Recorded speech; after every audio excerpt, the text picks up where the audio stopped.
আমরা মহাকাশে পৌঁছেছি, পাঠিয়েছি কৃত্রিম উপগ্রহ যারা পৃথিবীর উপর চোখ রেখেছে বিশ্ব ব্রহ্মাণ্ডের গভীরে। চশমাটা লাগাইলে মানে পুরো পাখিরা দেখা যাবে। এটা খুব বেশি দিন আগের কথা নয়, যখন মহাকাশচারীরা মহাশূন্যে পদচারণা করলেন। আমাদের অনেকের স্মৃতিতে আজও উজ্জ্বল হয়ে আছে সেই দৃশ্য, যেদিন এই গ্রহের কিছু মানুষের পা ছুঁয়েছিল চাঁদের মাটি। এই সবই ঘটেছিল খুব দ্রুত গতিতে। বিশ্বব্রহ্মাণ্ডের ঘড়ি অনুসারে মানুষ এই গ্রহে জন্ম নিয়েছে চোখের এক পলক পড়ার পরে। কিন্তু এখন আমরা পৃথিবীর মাধ্যাকর্ষণের পৌঁছেছি। মানুষ নিজেকে মহাকাশের কোনো এক কক্ষপথে প্রথম স্থাপন করেছিল 1961 সালে। পরের বছর পৃথিবীকে পিছনে ফেলে পৌঁছে গেল আমাদের নিকটতম প্রতিবেশী শুক্র গ্রহে। 195 টিকিট আর 195 বাংলা শোটা দেখছি। মোট 10টি মেরিনার মহাকাশযান পাড়ি দিয়েছিল মঙ্গল, শুক্র ও বুধ গ্রহে। তারা আমাদের প্রতিবেশী গ্রহদের ম্যাপ তৈরি করল। তাদের দেখলাম বিষয় যা ছিল বিস্ময়কর। আমরা জানলাম তাদের আবহাওয়া। অনেকেই তারা হতাশ করল যখন মেরিনার জানালো কোনো দানবাকার জীব সেখানে বাস করে না। নেই কোনো গ্রীষ্মমণ্ডলীয় বনাঞ্চল যা ভরপুর হয়ে আছে অপার্থিব ডাইনোসরে। কিন্তু আমাদের অনুসন্ধানের খিদে উস্কানি দিল। আরও জানার অভিপ্রায়ে মেরিনার প্রকল্প সমৃদ্ধ হয়ে রূপ নিল উচ্চাকাঙ্ক্ষী ভয়েজার প্রকল্পে।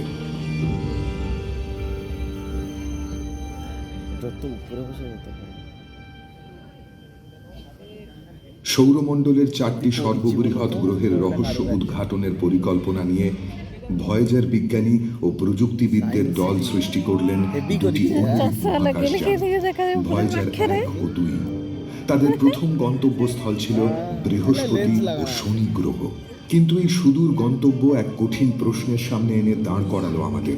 ঠিক কিভাবে ভয়েজার মহাকাশযান দুটি পৃথিবী থেকে কোটি কোটি মাইল দূরের বিপুল গ্যাসীয় গ্রহগুলিতে পৌঁছবে? তাদের ভাগ্য ছিল সুপ্রসন্ন।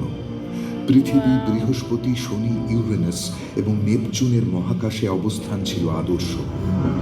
এই গ্রহগুলোর এমন সুবিধাজনক অবস্থান আরো 176 বছরের আগে আর একবারও আসবে না। সময়টা ছিল যথাযথ।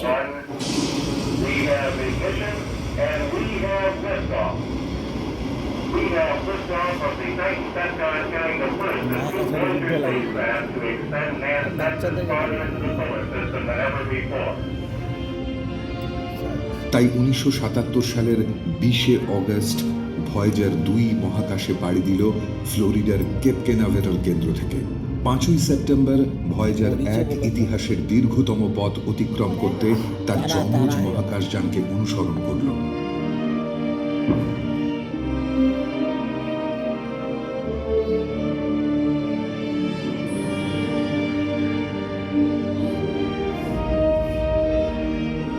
উৎক্ষেপণের অল্প দিনের মধ্যেই পৃথিবী থেকে প্রায় 1,20,00,000 কিলোমিটার দূরে মহাকাশের এক বিশেষ অবস্থান থেকে ভয়েজার 1 পৃথিবী ও তার চাঁদকে ক্যামেরার চোখে এক ফ্রেমে বন্দি করে ফেলল।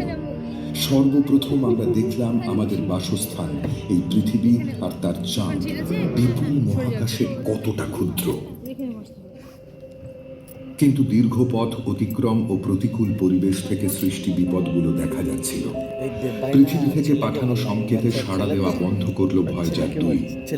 পৃথিবীর বিজ্ঞানীরা জানতেন ভয়েজারের অবস্থান, কিন্তু বিচ্ছিন্ন যোগাযোগ মহাকাশযানের উপর কোনো নিয়ন্ত্রণ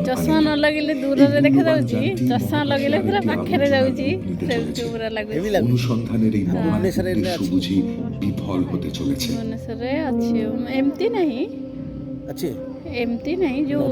কিন্তু যে ইঞ্জিনিয়াররা ভয়েজারের মতো একটি মহাকাশযান বানাতে পেরেছেন, তারা কয়েকশো কোটি কিলোমিটার দূরত্বে সৃষ্টি হওয়া সমস্যার সমাধান জানেন।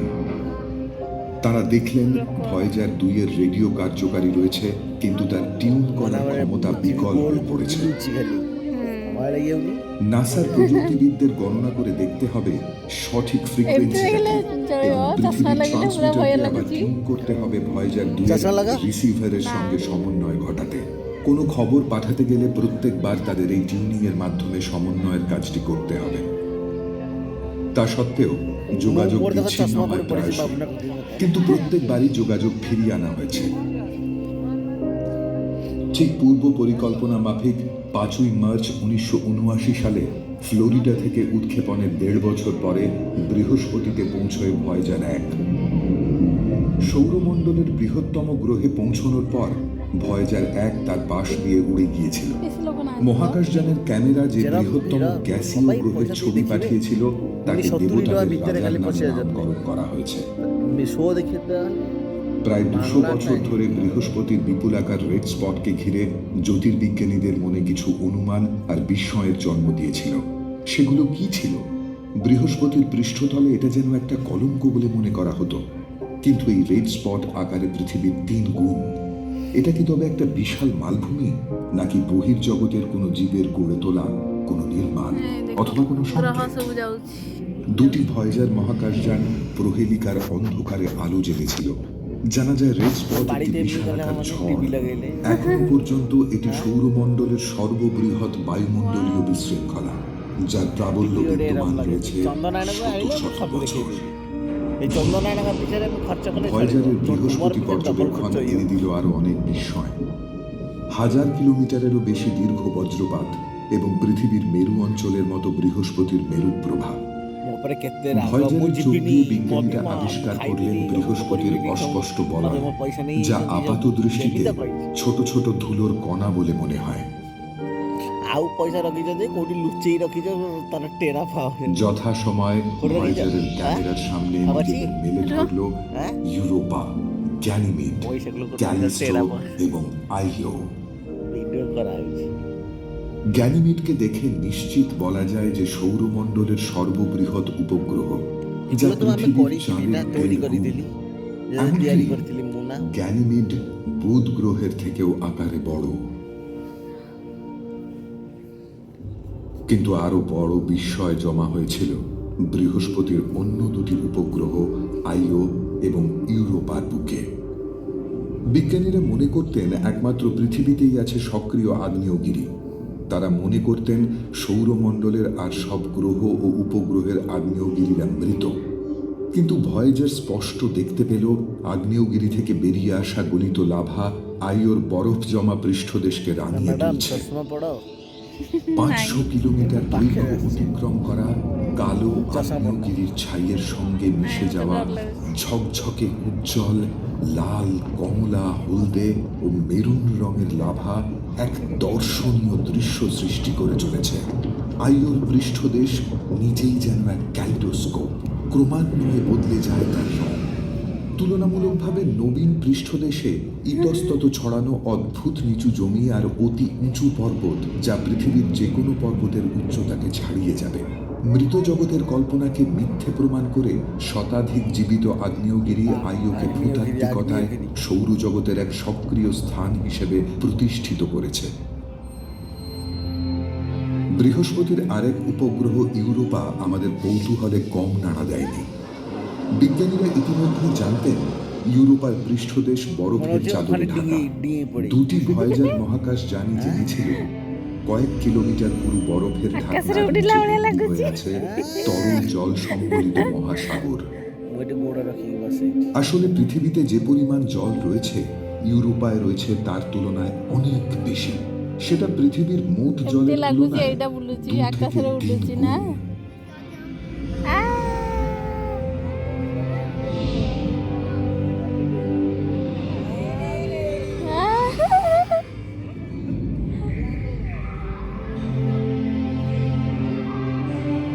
হিন্দি শোটা আলাদা, বাংলা শোটা আলাদা। জলই সম্ভব করে তোলে প্রাণের উপস্থিতি।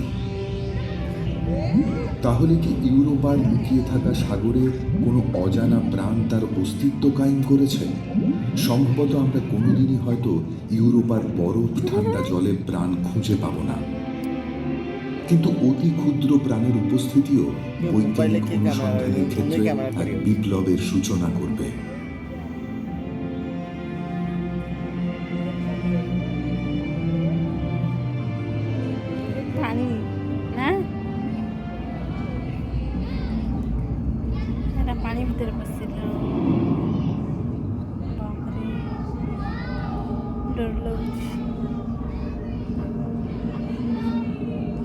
হচ্ছে দেখেই বতো ওটা ভয়েজারের ভ্রমণ সূচিতে বৃহস্পতি ছিল প্রথম গ্রহ।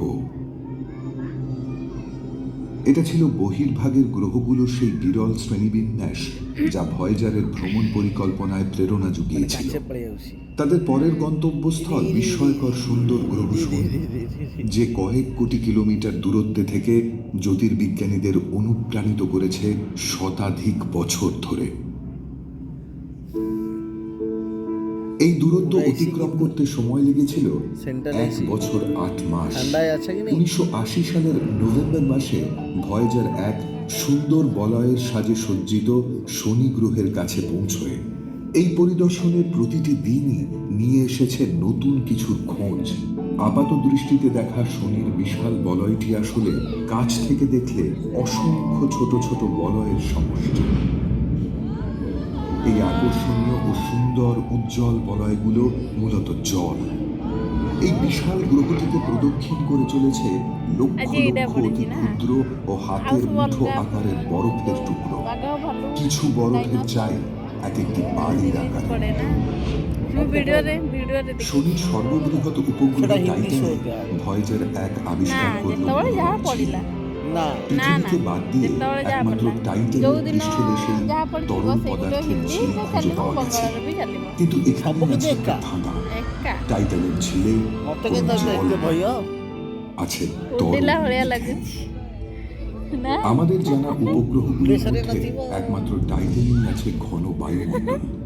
এই বায়ুমণ্ডল এতটাই ঘন যে টাইটানের যে কোনো দুপুর আমাদের কাছে পৃথিবীতে গোধূলির আলোর মতো দেখায়। ভয়েজার 1 সৌরমণ্ডলের ভিতরের ভ্রমণ তালিকায় টাইটানের নাম ছিল সর্বশেষে। এটা କ'ଣ କହିଲ এই অনবদ্য উপগ্রহটির এইটা। ভ্রমণকালে ভয়েজার 1 গতিপথ গ্রহতল থেকে ছিটকে যায় সম্পূর্ণরূপে। শনির বিপুল মাধ্যাকর্ষণের প্রভাবে ভয়েজার 1 আন্তঃনাক্ষত্রিক মহাশূন্যে গা ভাসায়। ଏମିତି ଦେଖିଲେ ଚଳିଯାଉଛି ଚଷମା ଲଗେଇକି ଆସିଲେ ମୁଁ ମାଡ଼ ହେଇଗଲା ভয়েজার 2 তার সঙ্গীকে অনুসরণ করেনি। তার ভ্রমণ তালিকায় সৌরমণ্ডলের আরো অনেক জায়গা ছিল ভ্রমণ করার। গুগল দেখিলে তার সঙ্গীর পৌঁছানোর 9 মাস পরে ভয়েজার 2 1981 সালের অগস্ট মাসে শনি গ্রহে পৌঁছেছিল। ভয়েজার 2 আবিষ্কার করেছিল যে এনসেলেডাস উপগ্রহ তুলনামূলকভাবে তরুণ, কয়েক কোটি বছর তার বয়স। সেই অর্থে সৌরমণ্ডলের মানদণ্ডে এই উপগ্রহ নিতান্তই শিশু। এর যৌবন তার বুকে এঁকে দিয়েছে বিচিত্র ও চিত্তাকর্ষক নিসর্গ ছবি, যেখানে ভূপৃষ্ঠ ক্ষতবিক্ষত হয়ে আছে গহ্বরে। কোথাও মসৃণ সমতল ভূমি গিয়ে মেশে পাঁজরের মতো কুঁচকে যাওয়া ভূমিতে। এখানে রয়েছে শৈলস্তর, পর্বতমালা এবং দীর্ঘ ফাটল। এনসেলেডাস প্রধানত বরফের আবরণে ঢাকা একটি বিশাল গোলক, যার মাঝখানে রয়েছে একটি বিশাল পাথর। এর সাদা পাথর বরফে এটা। ঢাকা পৃষ্ঠদেশ এটা পাথর। থেকে সৌরমণ্ডলের বিশাল। যে কোনো বস্তুর বিশাল তুলনায় পাথর। সবচেয়ে বেশি সূর্যের আলো প্রতিফলিত হয়। মতে কেন ধরিস শনির অন্য উপগ্রহ টেথিসের যে ছবি ভয়েজার পাঠিয়েছে তাতে দেখা গেছে 450 বৃহস্পতি। কিলোমিটার দীর্ঘ এবং 16 কিলোমিটার গভীর গহ্বর। কিংবদন্তি গ্রিক বীর ইথাকারের রাজা অডিসিয়াসের নামানুসারে এই গহ্বর অডিসিয়াস নামে খ্যাত।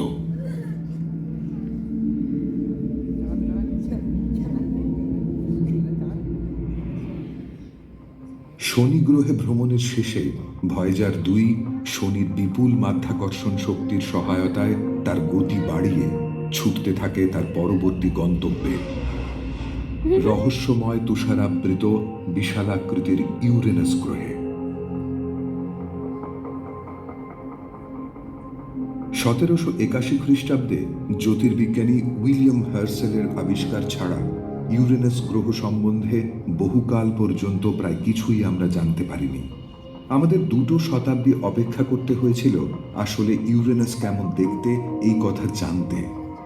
1986 খ্রিস্টাব্দের 24শে জানুয়ারি ভয়েজার 2 পরিদর্শন ও সাক্ষাতের জন্য পৌঁছেছিল ইউরেনাসে। প্রথম মুহূর্ত থেকে আমরা 2 চোখ ভরে দেখেছি এক অসাধারণ ও সুন্দর গ্রহকে। ইউরেনাস এতটাই ঠান্ডা যে তার তাপমাত্রা 217 ডিগ্রি হিমাঙ্কের নিচে থাকে। বিবর্ণ নীল রঙা এই অত্যাশ্চর্য গ্রহটি মূলত হাইড্রোজেন ও হিলিয়াম গ্যাসের সমষ্টি। ভয়েজার 2 ইউরেনাসের উপগ্রহ মিরান্ডাকে পরীক্ষা করে বিশেষভাবে। অন্য সবার তুলনায় মিরান্ডার আরও কাছে চলে আসে ভয়েজার। ছোট উপগ্রহ মিরান্ডার প্রাকৃতিক বৈশিষ্ট্য অত্যন্ত বিচিত্র এবং অনন্য। এর ঢেউ খেলানো সমতল অসংখ্য গহ্বরযুক্ত এবং ফাটলের দাগ, গিরিখাত ও খাড়া উঁচু পাহাড়ে পরিপূর্ণ। সম্ভবত মিরান্ডার বর্তমান এক অসাধারণ এবং ধ্বংসাত্মক অতীতের পরিণাম। কোনো ভয়াবহ সংঘর্ষে ছিন্ন ভিন্ন হয়েছিল এর শরীর। পরবর্তীকালে মাধ্যাকর্ষণের প্রভাব টুকরো টুকরো অংশগুলোকে ফিরিয়ে আনে কাছে এবং পুনর্জন্ম ঘটে মিরান্ডার। ইউরেনাসের মাধ্যাকর্ষণ শক্তি ও ভয়েজারের গতিবেগ তাকে তার শেষ গন্তব্য শীতল নেপচুনের দিকে উড়িয়ে নিয়ে যাওয়ার আগে মাত্র কয়েকটা দিন ইউরেনাস ও তার উপগ্রহের দেশে কাটিয়েছিল ভয়েজার 2। কেপ কেনাভেরাল থেকে উৎক্ষেপণের 12 বছর পরে 1989 খ্রিস্টাব্দের অগস্ট মাসে ভয়েজার 2 নেপচুনের কাছে পৌঁছয়। এই সময়কালে এই মহাকাশযান দুটি সৌরজগৎ সম্বন্ধে আমাদেরকে গভীরভাবে তথ্য সমৃদ্ধ করে তুলেছিল। এখন এটাই উপযুক্ত সময় কিছু চূড়ান্ত আবিষ্কার করে নেবার। আকাশ নেপচুনের চিরগতিশীল বায়ুমণ্ডল এবং চমকপ্রদ আবহাওয়া ছিল প্রথম আবিষ্কার, যা ভয়েজারের সঙ্গে কর্মরত দলের মনোযোগ আকর্ষণ করেছিল। তারা আশা করেননি গভীর মহাকাশের চরম ঠান্ডায় নেপচুনের আবহাওয়াকে উত্তাল রাখার কোনো জ্বালানি থাকতে পারে।